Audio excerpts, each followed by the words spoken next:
The flea market sprawled across a muddy field on the edge of town, a maze of sagging tables and faded tarps. Bare trees clawed at the gray sky, and the air carried a damp chill, thick with the scent of wet leaves and rust.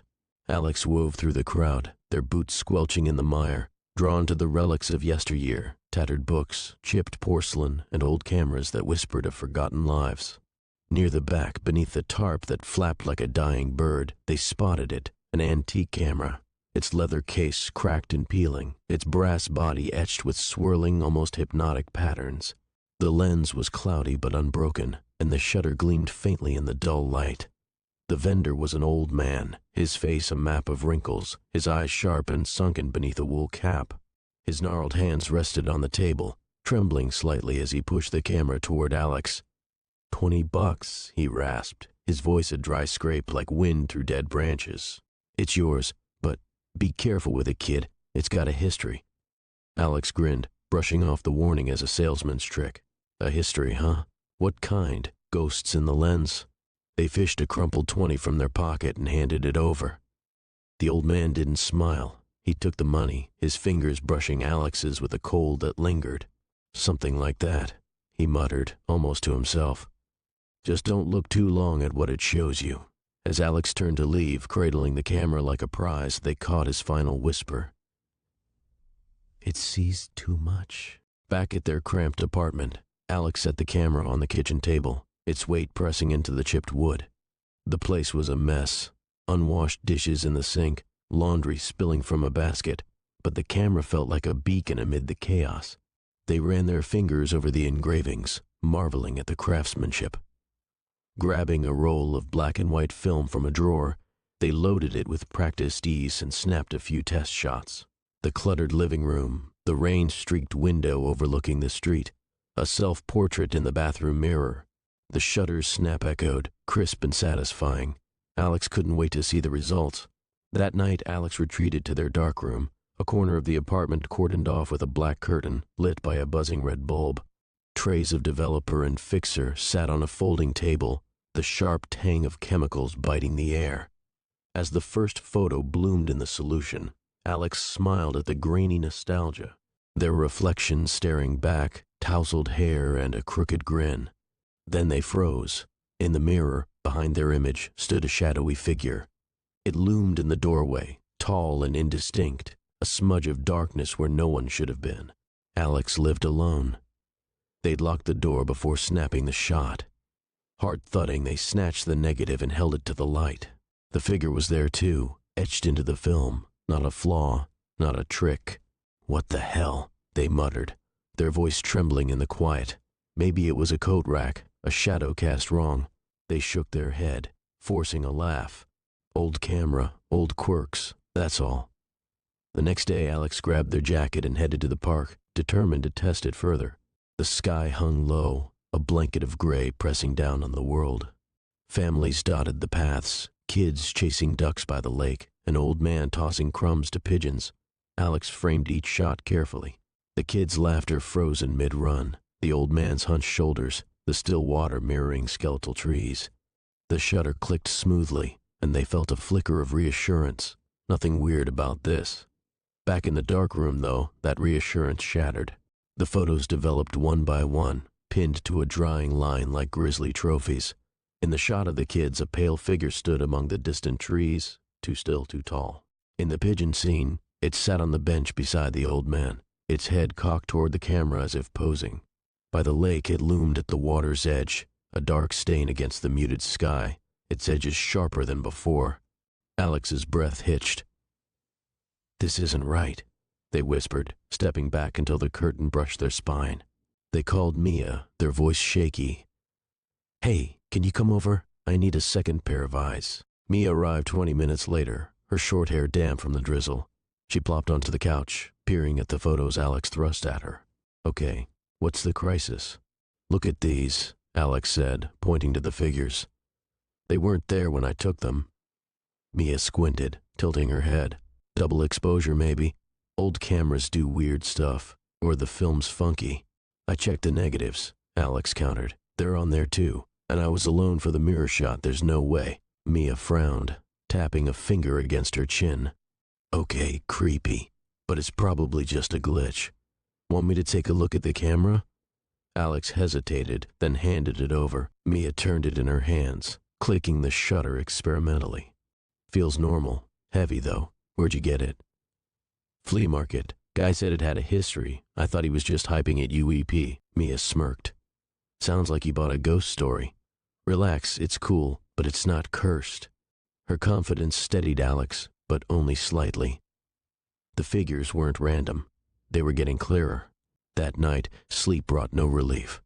Alex dreamed of a cavernous room, its walls plastered with photographs that swayed as if caught in a draft. The images were vivid, grotesque, a car smashed against a tree, flames devouring the metal, a woman clawing at rubble as a building collapsed, a child staring blankly as blood pooled beneath them. In every photo, the shadowy figure stood silently, its presence a stain on the scene. Alex jolted awake, chest heaving, the room cloaked in darkness. The clock glowed 3:17 a.m. Fumbling for the lamp, they flicked it on and froze. The camera, which they'd left on the kitchen table, now sat on their nightstand, inches from their pillow. Its lens stared at them like an unblinking eye. "I didn't move you," they whispered, voice cracking. They grabbed it, hand shaking, and shoved it into a drawer, slamming it shut and twisting the key. Sleep didn't return. By morning, exhaustion clung to them like damp clothes, but they were determined to dig deeper. Alex brewed a pot of coffee, black, bitter, and hunched over their laptop. The camera's engravings were their only clue, intricate swirls that seemed almost alive under the light. After hours of searching, they found a name: Victor Blackwood, a photographer from the early 1900s. Grainy articles painted him as a recluse, his work a gallery of death, funerals, murders, disasters captured in stark black and white. Critics called his photos eerily prescient, hinting he'd arrived at tragedies before they unfolded. Darker rumors whispered of occult ties, a pact with forces beyond to fuel his art. In 1912, he disappeared, leaving only his camera behind. Alex's stomach churned. A history, they muttered, echoing the old man's warning. They retrieved the camera from the drawer, half expecting it to pulse or hum. It didn't, just cold, inert metal. But as they held it, the shutter clicked, unprompted. "Oh, no you don't," Alex snapped, dropping it onto the table. They developed the film, dread coiling tighter with each step. The photo showed their bedroom from above, Alex asleep in bed, vulnerable and unaware. Standing over them was the figure, no longer a shadow. Its face was gaunt, eyes hollow pits, mouth stretched into a grotesque, toothy grin. Long claw-like fingers hovered inches from Alex's throat. They stumbled back, knocking over a tray of fixer. "What are you?" they shouted, voice echoing off the walls. Alex tried to ditch the camera. They wrapped it in a trash bag and hurled it into the dumpster behind their building, the clang of metal on metal ringing in their ears. But when they returned home, it sat on the kitchen counter, lens glinting mockingly. "Stay gone," they yelled, burying it in the park the next day, mud caking their hands. Hours later, it reappeared under the sink, dripping with wet soil, the cabinet door creaking open on its own. The photos kept coming, unbidden. The camera clicked in the dead of night, waking Alex with its sharp snap. Each new image was a threat. Mia choking on her coffee, her face blue and eyes bulging. Their brother Tom in a hospital bed, tubes nicking from his arms, his chest still. Alex at their window, a truck barreling toward the glass. The figure was always there, closer, its grin splitting wider. Reality frayed. Keys slid across the table with no one near them. Chairs toppled in empty rooms. Whispers slithered through the apartment, low, guttural, a language Alex didn't know but felt in their bones. "See me," they seemed to hiss. "Feed me." Mia noticed the change when she stopped by. "You look like hell," she said, setting a bag of takeout on the counter. "What's going on?" "It's the camera," Alex said, voice raw. "It's doing something to me. Look." They shoved the latest photo at her, the one of her choking. Mia paled. "That's not funny, Alex. I didn't take it. It takes them itself. It won't leave me alone." She stared at them, then at the camera. "Okay, this is nuts. You need help, doctor. Shrink, something." "It's not in my head," Alex snapped. "It's real." Mia sighed, softening. Then let's figure it out, but you're scaring me. Desperate, Alex turned to the internet, posting on a paranormal forum. A user replied, Clara Vex, investigator. I've seen this before. Call me. Alex did. Clara arrived the next evening, a wiry woman with gray-streaked hair and a duffel bag slung over her shoulder. She smelled of sage and cigarette smoke, her eyes sharp behind thick glasses. Show me, she said, no preamble. Alex handed her the camera. She traced the engravings, her lips thinning. Victor Blackwood's work. This isn't just haunted, it's a conduit. Something's using it to cross over. Cross over? Alex echoed. Like a ghost? Worse, Clara said, setting the camera down like it might bite. Blackwood didn't just photograph death. He fed souls to a demon, trapped them in his images. You've woken it up. Mia, hovering by the door, crossed her arms. You're serious? Demons? Clara shot her a look. You're here because you're worried. Don't play skeptic now. Mia bristled but stayed quiet. Alex swallowed. Can you stop it? Maybe, Clara said. We'll need a ritual tonight. Under the flickering kitchen bulb, Clara drew a salt circle on the floor, the grains crunching under her boots. She placed the camera in the center, lighting incense that filled the room with a cloying, sweet haze. Stay back, she told Alex and Mia, her voice steady as she began to chant, words in Latin, harsh and rhythmic. The temperature plunged. Alex's breath fogged, their teeth chattering. The camera rattled, then rose, spinning slowly in the air. The whispers roared, twisting into a guttural snarl. See me, feed me. The lights exploded, glass raining down as darkness swallowed the room. Clara's chant faltered. Something emerged from the circle, a figure, no longer confined to film.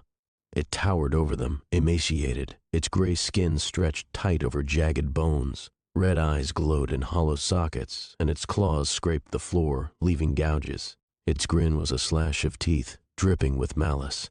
Stay in the circle, Clara shouted, lunging with a silver dagger. The demon swatted her aside, sending her crashing into the wall. Blood trickled from her temple as she slumped. Mia screamed, backing toward the door. The demon turned to Alex, its voice a hiss inside their skull. You called me. You'll finish what he started. Visions flooded Alex's mind, Blackwood cackling as he snapped photos of the dying, the demon gorging on their fear, growing fat on their souls. It wanted Alex to keep going, to feed it more. No, Alex roared, diving for the camera. They snatched it from the air and smashed it against the floor, once, twice, 3 times, until the lens shattered and the body crumpled into twisted metal. The demon shrieked, a sound that shook the walls, and lunged. Its claws raked Alex's arm, blood welling hot and fast, but as the camera broke, the creature faltered. Its form unraveled into black smoke, swirling upward and vanishing through the ceiling with a final fading wail. Silence crashed down, broken only by Mia's ragged sobs. Clara groaned, stirring. It's gone, she rasped, clutching her head. You did it. Days later, the apartment felt lighter, the shadows less oppressive. Clara recovered, though she refused to discuss the ritual, muttering only, some doors should stay shut. Mia stuck around, cooking meals and cracking weak jokes to pull Alex back from the edge. They burned the photos, the negatives, every trace of the camera's curse, the smoke curling into the sky like a final goodbye. Alex sold their other cameras, the clack of a shutter now a trigger for panic. Life inched toward normalcy, though sleep remained elusive, their arms scarred with faint claw-like marks. They avoided mirrors, half expecting to see those red eyes staring back. Weeks passed. Sorting through a box of old prints one rainy afternoon, Alex found it, one last photo, slipped between harmless snapshots of birthdays and sunsets. It showed them standing in the apartment, gazing out the window at dusk. In the glass's reflection, a figure loomed, its claw outstretched, inches from their shoulder. No, Alex breathed, dropping the photo. They'd destroyed the camera. They'd banished the demon. Hadn't they? They turned to the window, rain streaking the glass, and saw only their pale reflection. No red eyes, no grin. Relief washed over them, shaky and thin. They grabbed the photo, tore it into pieces, and tossed it into the trash, whispering, "You're done." That night, they slept deeply for the first time in weeks. the rain a soft lullaby against the panes. But in the quiet, as the clock ticked toward dawn, a faint click echoed from the kitchen, a sound like a shutter snapping shut. Alex stirred, frowning in their sleep, but didn't wake. Beside their bed, a shadow stretched across the floor, sharp and unnatural, its edges curling like claws. From the trash can, the torn photo began to mend itself, piece by piece, the figure's grin stitching back together under the dim glow of the streetlight. The camera was gone, but its hunger remained, patient, eternal, waiting for Alex to look again.